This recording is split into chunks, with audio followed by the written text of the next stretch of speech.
हाय, नमस्कार. चार लोकांना भेटल्यानंतर आपल्याला कसं वाटतंय? हा अनुभव मीही घेतला आहे, तुम्हीही घेतला असेल तर नक्की कमेंट करून सांगा. पहिली व्यक्ती, काही लोक आपल्याला बघा ऊर्जा, आपण कोणाला भेटल्यानंतर आपल्यात ऊर्जा नाहीशी झाल्यासारखी होते. तर काही लोकांना आपण भेटल्यानंतर ते लोक खूप रागात असतात, नेहमी घरात दारात राग राग करत असतात, छोट्या छोट्या गोष्टीवर चिडचिड करत असतात. त्या लोकांना भेटल्यानंतर आपलं मन अशांत होतं. दुसरे लोक जे नेहमी घाबरलेले असतात, काय होईल कसं होईल, काय होईल कसं होईल, विनाकारणची घबराट त्यांच्या मनात असते. त्या लोकांना भेटल्यानंतर आपल्यालाही घबराट होते, विनाकारण भीती वाटते काहीतरी घडल म्हणून. 3 नंबरचे लोक, ज्या लोकांच्या मनामध्ये दुसऱ्यांविषयी नेहमी तिरस्कार असतो, जेलिसी फील असते, की ज्याला म्हणजे काही झालं तर ते जळतात, की याचं चांगलं नको व्हायला, हे नको व्हायला. त्या लोकांना भेटल्यानंतर आपलं मन पूर्णपणे अशांत होऊन जातं आणि कुठंच मन लागत नाही. आणि चौथी व्यक्ती, ज्या व्यक्तींना स्वतःचं आयुष्य लोकांविषयी नेहमी सकारात्मक दृष्टिकोन, आता म्हण आहे बघा एक, की दुसऱ्याचं चांगलं झाल्यानंतरच आपलं चांगलं होणार, देवा दुसऱ्यापासून सुरुवात कर, पहिले लोक म्हणायचे बघा, माझी आजी म्हणायची. तसे काही लोक जे पॉझिटिव्ह एनर्जी घेऊन येते, त्यांच्यासोबत तासन तास गप्पा मारा वाटतात. मी भरपूर वेळा अनुभव घेते. काही लोक बोलल्यानंतर मला लगेच कळून जातं की ही व्यक्ती माझ्याविषयी काय विचार करते. माझी एक जवळची व्यक्ती आहे, तिच्यासोबत खूप दिवसापासून माझं रिलेशन आहे.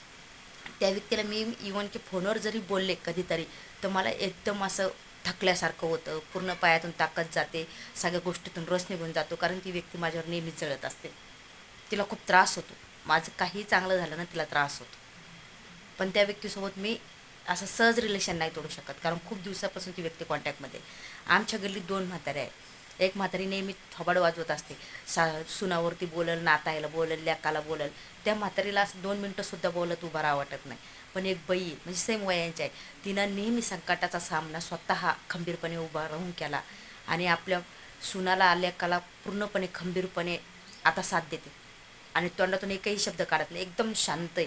तर त्या व्यक्तीसोबत तासन तास बोला वाटतं, एक गारवा जो असतो त्या व्यक्तीसोबत असतो. तर तुमच्यासोबतही असं कधी घडलं आहे का? आणि जेवढे तुम्ही पॉझिटिव्ह विचार ठेवसाल, खरं सांगते, मी जेव्हापासून आता ह्या पॉझिटिव्ह गोष्टीवरती जास्तीत जास्त अभ्यास करायला लागले किंवा विचार करायला लागले, मी ठरवलेली प्रत्येक गोष्ट होते चांगली. आणि चांगला विचार करायची सवय लावा मनाला. आणि तुम्ही अशा काही लोकांसोबत भेटले आहे का? नक्कीच मला कमेंट करून सांगा. मी स्वतः अनुभव घेतला आहे आणि त्यामुळं आपल्या आसपास कोणते लोक ठेवायचे, कसे ठेवायचे, आपण ठरवायचं असतं. कारण आपलं जे आज आपलं मन म्हणा, आपलं शरीर, मन तर जास्तीत जास्त मनाप्रमाणे शरीर चालतं, त्या लोकांवरती अवलंबून असतं, कशा लोकांना भेटता, कशा लोकांना बोलता. त्यामुळे चांगलेच लोक नेहमीसोबत ठेवा, पॉझिटिव्ह विचार करणारे आणि चांगलं बोलणारे.